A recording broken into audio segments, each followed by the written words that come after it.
Hola a todos, espero que todos estén bien. Pues mi nombre es Fernando Marino Torres, soy ingeniero civil, soy egresado de la Facultad de Ingeniería y actualmente soy alumno del posgrado de la especialidad de vías terrestres de la Facultad de Ingeniería. En este video les quiero explicar mucho mejor lo que conlleva tener un señalamiento vertical y horizontal para la seguridad vial de las personas que transitan en las calles o en las carreteras.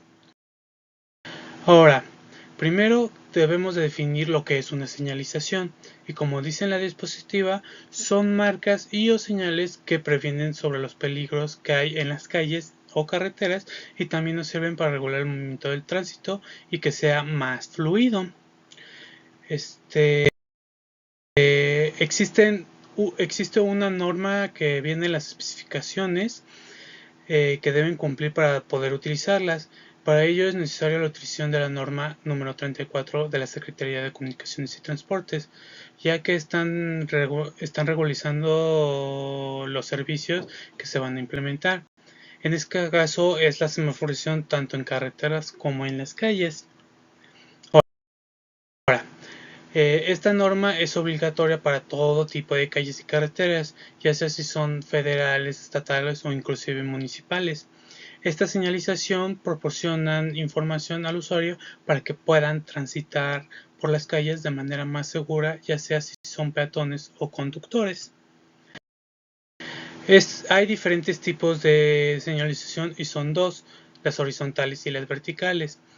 Bueno, las señalizaciones horizontales son las que podemos encontrar en las calles pintadas de diferentes colores, pero el más común es el color blanco.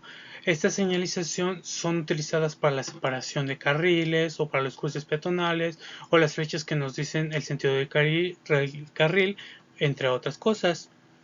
Y la señalización vertical son los tableros sobre postes y marcos que están integrados por leyendas y símbolos. Algún ejemplo de estas señales son los de límites de velocidad, son sobre los obstáculos que se pueden encontrar en la carretera, los de no estacionamiento, entre otras. Bueno, esta norma nos especifican dos requisitos que son las generales y los técnicos. Para los requisitos generales se deben satisfacer las necesidades de las personas que transitan, claramente deben llamar su atención y todos los usuarios los deben de entender a la hora de ser vistos y no deben de faltar el respeto a nadie. Los requisitos técnicos son las características físicas que deben de tener estos señalamientos, como el color, su tamaño, su forma, la ubicación donde deben ser ubicadas, deben de tener reflexión, entre otras. Bueno, ahora les voy a hablar sobre la señalización horizontal.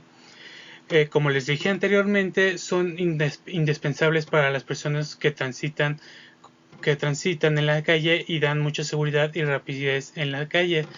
Y hay diferentes tipos de señalamientos que les presentaré a continuación. Hay una clasificación para estos señalamientos horizontales. Hay 20 tipos de señalamientos en esta norma y cada tipo tiene sus propias características técnicas y generales y cada una son diferentes, pero en su mayoría algunas son las mismas. Esta tabla fue sacada de la norma 34 del Diario Oficial de la Federación. El color de las marcas pueden ser tanto blancas, amarillos, verdes, azules o rojos, y el color depende mucho de la función que se va a dar en esta sección de la calle de donde se va a poner el señalamiento. Como en mi presentación que ya he dado, que de seguridad vial, la rampa de emergencia está señalizada con un color rojo. Estos tipos de señalamientos deben ser reflejantes, deben de ser vistas por el conductor y por el peatón y deben tener un tamaño considerable para su vista. Ahora les voy a hablar sobre el otro tipo de señalización que son vertical, y existen 4 tipos. Existen los preventivos, ya estos son los que previenen al usuario sobre la existencia de algún peligro potencial en las calles o carreteras. Otros son las restrictivas, que regulan el tránsito indicando al usuario la existencia de limitaciones tanto físicas o por visiones reglamentarias. Las informativas son una guía a lo largo de su itinerario por las calles y carreteras e informarles sobre nombres y ubicaciones de las poblaciones, lugares de interés, entre otras. Las turísticas y de servicios informan a los usuarios la existencia de un servicio o de un lugar de interés turístico. Un servicio puede ser un restaurante, un baño o un lugar turístico, puede ser una iglesia histórica, un lugar histórico, entre otros. Y por último tenemos las adicionales que nos indican a nosotros como usuarios la existencia de objetos dentro del derecho de vía. Todos estos señalamientos tienen características diferentes que les presentaré a continuación. Bueno, el señalamiento preventivo deben ser cuadrados con una diagonal en posición vertical y con las esquinas redondeadas. Si se requiere información complementaria, debe de tener en su parte inferior de forma rectangular y con esquinas redondeadas. Se deben de colocar antes de la zona de riesgo que se señala, a una distancia determinada en función a la velocidad que se va a tomar en esa carretera o en esa calle. En la tabla se puede observar las diferentes distancias en las que se deben de poner dependiendo de la velocidad en la que circula un vehículo, y para ello se deben de hacer un estudio de tránsito para saber el promedio de velocidades que se van a transitar en esas calles y carreteras, y así saber las distancias que se van a poner estos señalamientos preventivos. Y hay que tener cuidado, ya que las distancias de las calles son diferentes en una carretera. Por ejemplo, si en la calle el vehículo va a una velocidad menor o igual a 30 kilómetros por hora, el señalamiento deben de tener una distancia de 20 metros, pero en la carretera va a tener 35 metros, y así. Por eso hay que poner mucha atención en lo que estamos trabajando, si es una calle o una carretera. Ahora, los señalamientos restrictivos deben ser cuadrados con dos de sus lados en posición horizontal y las esquinas redondeadas. Si se requiere información complementaria, debe tener en adicional en su parte inferior una forma rectangular con esquinas redondeadas, y se deben colocar en el mismo lugar donde existe esa prohibición. Y ahora tenemos las informativas, que son de diferentes tipos, como las señales de nomenclatura, que son rectangulares con mayor dimensión en posición horizontal, con esquinas redondeadas y tener la leyenda en ambas caras, o las señales de ruta, que también son rectangulares pero no tienen ceja y tienen un margen de 2 centímetros. Y por último, las señales de kilometraje, como los anteriores, son rectangulares con mucho mayor dimensión en su posición vertical y deben tener las esquinas redondeadas. Y por penúltimo tenemos los señales turísticos y de servicios. Estos son como los restrictivos, ya deben ser cuadradas, y si se requiere información complementaria deben tener un rectángulo adicional en su parte inferior y debe tener esquinas redondeadas. La única diferencia de las restrictivas es que deben de estar colocadas en el lugar que exista ese servicio y debe tener una distancia máxima desde ese servicio de 1 kilómetro, que es de 1 kilómetro. Y por último tenemos el señalamiento adicional, que son negros. Los señalamientos iniciales son indicadores de obstáculos y deben de ser rectangulares con su mayor dimensión en posición vertical, y se deben de colocar inmediatamente antes del obstáculo o entre las ramas que formen la bifurcación de la carretera o calle. Aquí podemos apreciar claramente algunos ejemplos de estos señalamientos. En la parte superior de la izquierda tenemos un señalamiento informativo, ya que nos informa para dónde es la ruta que se quiere tomar para llegar al lugar requerido. Debajo de ella está un señalamiento restrictivo, ya que se coloca en un lugar en específico que tiene prohibido de estacionarse.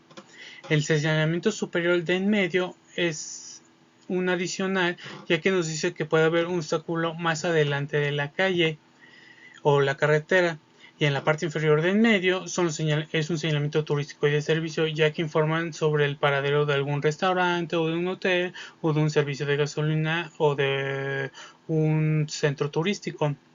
Y claramente, y por último, el señalamiento de la derecha es el preventivo. Este señalamiento nos indica que puede haber un derrumbamiento del talud, y es por eso que hay que tener precaución a la hora de estar manejando en la carretera. Otro apartado importante en esta norma es sobre la semaforización. Estos semáforos son dispositivos diseñados para mejorar la seguridad y la operación del tránsito en calles y carreteras. Tenemos 7 diferentes de semaforización, pero yo solamente les voy a hablar sobre los semáforos de E1, ya que si quieren más información de los otros tipos, les invito a encontrar la norma en el Diario Oficial de la Federación. Bueno, los semáforos de E1 son los que todos conocemos. Las podemos encontrar en las calles y se clasifican en diferentes formas, como el peatonal, que ayuda al cruce de peatones, el ciclista, que ayuda al cruce de los ciclistas, el transporte público, que ayuda al metrobús o el mexibús o entre otros transportes públicos, y hay uno diferente para los vehículos en generales, que se van a transitar por usuarios. Y por último tenemos los semáforos para los cruces de vías férreas. Estos semáforos deben tener diferentes elementos, que son el soporte, la cabeza y la pantalla antirreflejante, para que el conductor o peatón pueda visualizarlo mucho mejor. Estos semáforos deben tener una ubicación específica. Estos se alojan en postes sencillos y deben ubicarse a 60 centímetros, medidos desde la orilla exterior de la guarnición, o sea de la banqueta, a su parte más saliente. En la norma podemos encontrar las alturas mínimas que deben de tener estos semáforos dependiendo de su uso. Como podemos ver en la tabla, para los peatones y vehículos no motorizados deben tener una altura mínima de 2.20 metros y una máxima de 2.50 metros. Para los vehículos motorizados particulares deben de tener una altura mínima de 3.10 y una máxima de 4.5 metros. Y por último están los semáforos que están en postes de tipo ménsula, que están colgados sobre la calle y deben tener una altura mínima de 5.5 y máxima de 6 metros. Luego, los diferentes tipos de semáforo tienen diferentes características. Para los peatones se deben de instalar por lo menos en cada esquina de las intersecciones, de un ancho mínimo de 1.50 metros y orientario en ambos sentidos. La señal luminosa roja debe estar en la parte superior y la señal luminosa verde debe estar en la parte inferior. Y cuando se active la señal verde, se aparece un contador regresivo en color ámbar, como lo podemos ver en la imagen, que nos indica el tiempo que le queda al peatón para poder cruzar. Luego tenemos los semáforos para los ciclistas. Estos se colocan en calles que cuenten con vías ciclistas exclusivas y tienen una secuencia de activación. Una señal luminosa roja con un pictograma de bicicleta para indicar a los ciclistas que no deben cruzar. También tienen una señal luminosa verde con un pictograma de bicicleta para indicar que se puede cruzar la vía. Una señal luminosa verde intermitente, que es el ámbar, que es un pictograma de bicicleta para advertir a los ciclistas que el periodo verde asignado a un flujo vehicular ha terminado y está por iniciar el periodo rojo. Por lo tanto, deben disminuir la velocidad para detenerse si se encuentran antes de la intersección. Por consiguiente, tenemos los semáforos para vehículos de transporte público de pasajeros. Estos semáforos se colocan como señal baja en posición vertical antes del cruce de la intersección y deben de estar a 2 metros después de la raya de alto o del área que espera para vehículos. Las diferentes secuencias de clasificación son los siguientes. Tenemos igual una señal luminosa de alto, que es la roja, es un símbolo de barra en sentido horizontal en color blanco, el cual señala a los operadores que deben detenerse. Luego tenemos la señal luminosa de siga, que es el símbolo de barra en posición vertical en color blanco, el cual indica a los operadores de los vehículos de transporte público que pueden seguir de frente. Luego tenemos la señal luminosa de advertencia. Es un símbolo de círculo en color blanco para indicar a los operadores que el periodo que siga asignado ha terminado y está por iniciar el periodo de alto. Luego tenemos otra señal que es la de giro. Es este símbolo de barra en posición diagonal hacia la derecha o izquierda en color blanco, el cual indica las posibilidades, las posibilidades de dar una vuelta o la inclinación en el movimiento, de un movimiento permitido. Y por último tenemos la señal luminosa de se da el paso, que es el símbolo de un triángulo equilátero invertido en color blanco para indicar que se puede avanzar siempre y cuando no haya peatones o vehículos que impidan la maniobra. Y por último tenemos los semáforos generales para los vehículos, que son todos los que conocemos, que son de color rojo, ámbar y verde, y el orden que deben de tener es de arriba hacia abajo para los semáforos verticales o de izquierda a derecha para los horizontales. Se debe de instalar por lo menos una cabeza como señal baja en posición vertical y otra en señal elevada en posición vertical antes de la intersección, a 2 metros después de la raya de alto o del área de espera. Bueno, por último, por conclusión, podemos saber todos estos tipos de señalamientos, tanto verticales y horizontales, junto con la implementación de la simulación, ayudan mucho en el cruce de las calles y en la seguridad de los peatones y de los vehículos no motorizados, y nos da más seguridad a la hora de transitar en esa vía.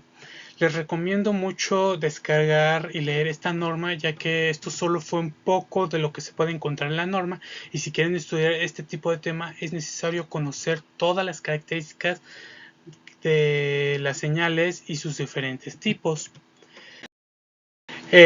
Como dije, aquí les dejo las referencias donde pueden encontrar esta norma, que es en el Diario Oficial de la Federación.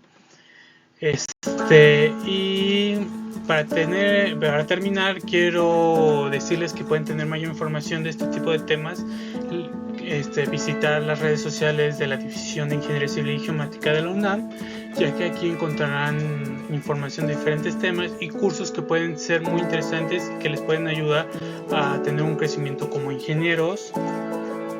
Y por último, les quiero agradecer por su atención. Soy Fernando Guardia Torres.